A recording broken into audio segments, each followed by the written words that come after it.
Watch this young man's drive turn into a wild adventure. A heavy rainstorm had passed through the village, leaving behind thick mud on the dirt roads. A young man was driving his old car down the road when suddenly his tires got stuck in the thick, wet mud.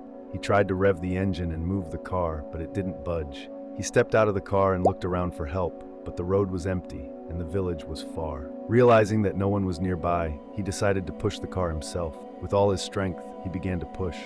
The tires spun, splashing more mud into the air. Sweat dripped down his face, and his hands were covered in mud, but he kept pushing. After a while, his energy started to fade. His feet slipped in the mud, and it seemed impossible to make progress. Just when it felt like he couldn't continue, he noticed something.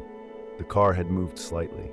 Encouraged, he took a deep breath and pushed harder. One step at a time, he continued. Slowly, the car inched forward. He kept going, even as his body grew tired and the sun began to set. Eventually, after what felt like hours, the car was free, and he could drive it to the side of the road.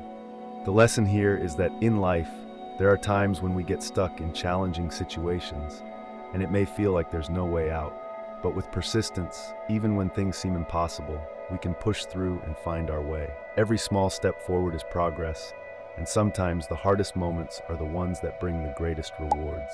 Don't forget to like and subscribe or follow and comment for more videos.